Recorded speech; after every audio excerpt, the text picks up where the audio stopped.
नमस्कार दोस्तों, स्वागत है, अभिनंदन है Jyotsna and my family YouTube channel में। कैसे हैं? केम छो? मज़ा मस्त रहिए, खुश रहिए, बिंदास रहिए, हंसिए और हंसाइए और रोज़ रोज़ मेरे नए नए वीडियोज़ को देखिए। क्या है, आज हम आपको एक ऐसी कहानी सुनाने जा रहे हैं कि अपनों की है, अपनों के बीच की है, अपने मोहल्ले की है या अपने शहर की है।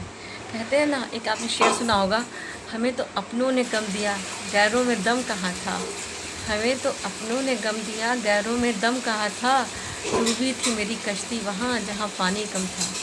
जी हाँ, सच बात, हकीकत यही है कि हमें अपने ही दर्द देते हैं। गैर जब हमें जानते नहीं और गैरों से हमारा कोई रिश्ता नहीं, तो गैर हमें कुछ भी करें, इंसल्ट भी करते हैं तो हमें तकलीफ़ नहीं होती है ना। और अपने, खासकर जब अपनी औलादें, जिनको हम पाल पोस के बड़ा करते हैं, जिनको हमने पेट में 9 महीने रखते हैं, और जब हमारी औलादें हम लोगों के साथ ऐसा व्यवहार करती हैं ना, तकलीफ़ बहुत ज़्यादा होती है।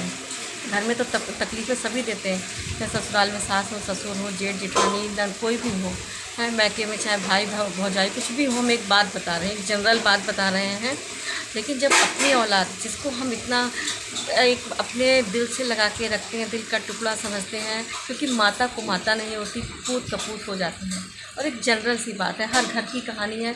कभी किसी को, हाँ, बहुत ऐसे होते हैं जिनके बच्चे उनको बहुत ही प्यार देते हैं, लेकिन कभी कभी उनको अकेलापन काटता है, क्योंकि उनके बच्चे इतने पढ़े लिखे हैं, वो विदेश चले गए, कहीं बाहर चले गए, तो उनको अकेलापन काटता है। और सबसे चीज़, बुढ़ापा जब आता है तो 2 चीज़ें काटती हैं, एक तो बुढ़ापा और दूसरा अकेलापन, है ना। अकेलापन भी बहुत काटता है, और उसमें भी जब अपनी औलादें उल्टी सीधी बातें करती हैं तो रियल में बहुत तकलीफ़ होती है। सच में तब एहसास होता है कि हाँ, हम शायद ऐसे ही हैं, या हमारे बच्चे ने हमको क्या, हमने कैसे संस्कार दिए थे और उसका सिला हमारे बच्चे ने आज ये दिया है। ऐसे ही हम आपको सच्ची कहानी सुनाने जा रहे हैं। शायद अपने मोहल्ले की हो या अपने शहर की हो, अब ये तो हम आपको क्लियर नहीं बताएंगे, लेकिन कहानी बहुत सच्ची है। हो सकता है घर घर की हो, कहानी बहुत सच्ची है लेकिन अच्छी है और बहुत भावुक है। ध्यान से सुनिएगा। एक पति पत्नी थे, उनका एक बेटा था, छोटा सा बेटा था। पत्नी ज़्यादा पढ़ी लिखी नहीं थी, बहुत पुराने उसकी पुराने ज़माने की थी, लेकिन क्या, कढ़ी बहुत थी, सुशील थी, समझदार थी, संस्कारी थी, भगवान की पूजा पाठ करना, और किसी से भी मिलती थी तो ऐसा लगता था कि जैसे फूल बिखेर दिए, उसको तुरंत अपना बना लेती थी। फ़र्क बस इतना था, उनका रंग बहुत दवा था। दवा से मतलब उनका रंग बहुत काला था, लेकिन उनके पति ने तो उनको स्वीकार किया था, उनका पति तो उनसे प्यार करता था। लेकिन शायद ये बात उसके बच्चे को नहीं अच्छी लगी। बच्चा बड़ा होता गया, धीरे धीरे जब उसने पढ़ना शुरू किया तो देखता सबकी माँ गोरी है, हमारी माँ काली है, इसमें उसको हीन भावना से आने लगी। माँ जब कभी उसको स्कूल जाती तो बच्चा वहाँ चिल्लाने लगता, माँ तुम क्यों चली आई हो, हमारी बेइज्जती होती है, हमारी इंसल्ट होती है, सारे दोस्त हमारी मजाक बनाते, तेरी कितनी काली माँ है। तो वो कुछ नहीं कहती कि होगी बेटा, होगा बेटा, ऐसे कह के वो टाल देती। बच्चा बड़ा हुआ, समय बीतता चला गया, बच्चा बड़ा हुआ, पढ़ने, जब बच्चा और बड़े क्लास में पहुंचा, तब भी माँ की ममता, माँ की मोहब्बत, कहते हैं ना, कभी बच्चा लंच ना ले जाए या कभी बच्चा खाना ना खाए तो माँ उसके पीछे पीछे स्कूल दौड़ जाए कि बेटा तुम आज लंच नहीं ले गए थे, तब भी वो उसे झाड़ के रख देता था। एक दिन बेटा पढ़ने के लिए बाहर गया तो बेटे का, जो उसका बेटा था, वो रात में 1:30 बजे हुआ था।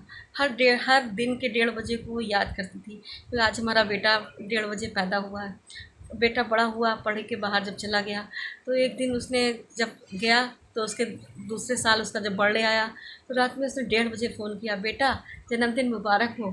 बेटा बोला, बेटे ने भी उस समय झाड़ दिया, क्या माँ, तुमको इस समय भी जो चैन नहीं आया, तुम रात में हमको सोने नहीं दोगी, हम सारे दिन पढ़ते हैं लिखते हैं, उसके बाद तुमने अब हमको ऐसा कह दिया।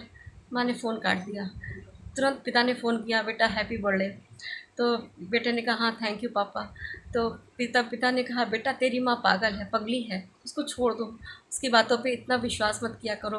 वो हर 1:30 बजे को, जब जिस दिन 1:30 बजता है, हर रात का 1:30 बजे, वो मुझे जगाती है, सुन सुन देखो मेरा लल्ला पैदा हुआ था, और आज तुमको एक बार उसने 1:30 बजे जन्मदिन के लिए मुबारकबाद दे दिया और तुमने इतना झाड़ के फेंक दिया। उसकी बातों को दिल से मत लेना बेटा, होगा, पागल है, माफ़ कर देना। खैर उसको, उसके लड़के को ये बात बहुत ख़राब लगी। दूसरे दिन उसका लड़का आया, उसने माफ़ी मांग ली अपनी माँ से। खैर माँ तो माँ ही है, माँ ने माफ़ कर दिया। फिर 1-2 दिन रहा, चला गया, अपनी बर्थडे वर्डे मना ली अच्छी सी, उसके बाद में चला गया। लेकिन माँ को ये बात धीरे धीरे कचोटने लगी कि हमारा लड़का जो है आज हमारे रंग के पीछे हमको पसंद नहीं करता है। लड़का बड़ा हुआ, लड़के की सर्विस लग गई। लड़का इसी दौरान इनके जो हस्बैंड थे वो भी ख़त्म हो गए। वो टेलीफोन विभाग में सर्विस करते थे, वो ख़त्म हो गए, सरकारी नौकर थे। उनकी पेंशन उनकी बीवी को मिलने लगी। अब लड़का बड़ा हो गया था, लड़के की नौकरी लग गई। लड़के ने बताया माँ मेरी नौकरी लग गई। तब भी माँ बहुत खुश हुई, दिल से खुश थी, क्योंकि मन बहुत गोरा था, मन बहुत साफ़ था, मन बहुत शीतल था उनका। किसी से एक बार मिलती थी उसको अपना अपना लेती थी। बस यही एक बात थी कि उनकी औलाद उनको दिन पर दिन इनको नकारने लगी, उनको कचोटने लगी। उसकी बात उनको अंदर ही अंदर खाने लगी, बहुत घुटने लगी, बहुत बेचारी छुप छुप के रोती, बहुत परेशान होती कि हमारा रंग आज इतना दबा है, इसी वजह से हमारा लड़का हमको पसंद नहीं करता। एक बार लड़का ऑफिस में लंच भूल गया, तो ऑफिस में गई, अधिकारी से कहा कि बेटा मेरा कहाँ। बेटे का नाम वेद था। बेटा मेरा कहाँ? अधिकारी ने कहा, जब तब तक बेटा आ गया तो अधिकारी ने कहा अरे वेद देख तेरी माँ आई है, तेरे लिए खाना लाई है। वेद उस समय तो कुछ नहीं बोला, क्योंकि अधिकारी खड़े थे।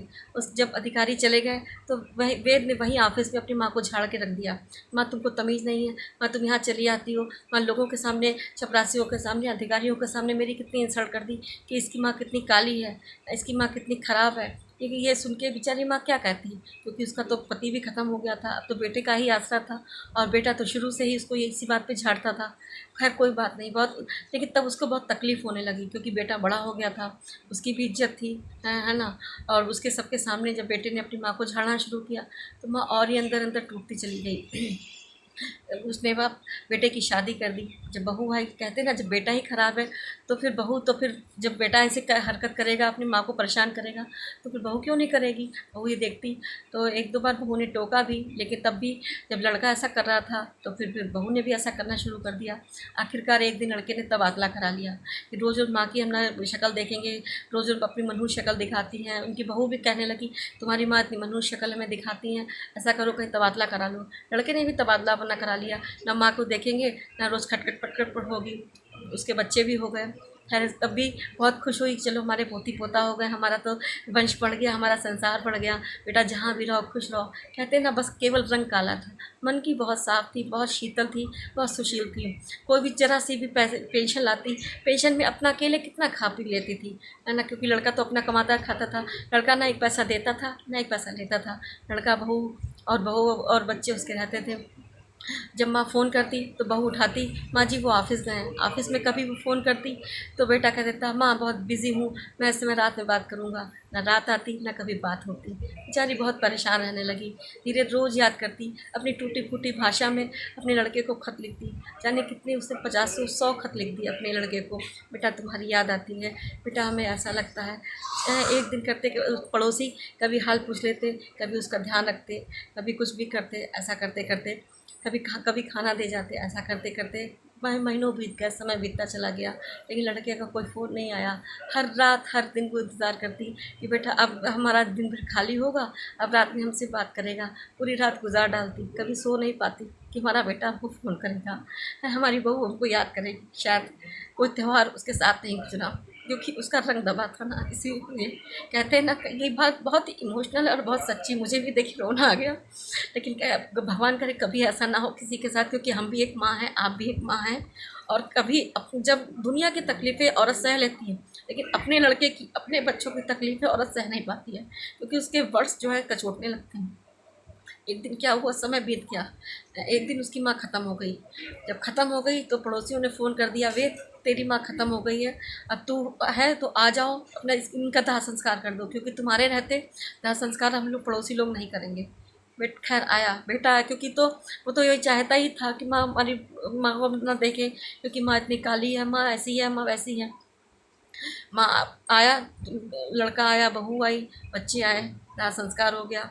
माँ के पास एक बहुत पुराना संदूक था, उसने कितना सारा छोटा छोटा जेवर उसको बनवा के रखा था, कुछ जेवर उसमें। और उसने क्या किया, उस जेवर को, जैसे कोई भी चीज़ उसने, जैसे पोती के लिए कुंडल बनवाए तो कागज़ में लपेट के रख दिए और लिख दिया पोती के कुंडल, बहू का हार, वो लड़के की अंगूठी, लड़के के लिए ज़मीन, कितनी भी ज़मीन जायदाद था तो सब वेद का ही, सब उसके कर दी। लेकिन छोटे छोटे जेवर को उसने, अपना जेवर उसने जो बनवाया था वो भी जेवर, सारा जेवर उसने कागज़ में अलग अलग लपेट के उस बच्चे के, उसके व्यक्ति के नाम लिख दिया कि ये मेरे बहू का नाम है, ये लड़के के नाम है, ये मेरी माँ, ये पोते के नाम का है। करते ऐसे करते जब संदूक खोला अब वो बिलक बिलक के लड़का रो रहा था, अब रोने से क्या फ़ायदा, है ना।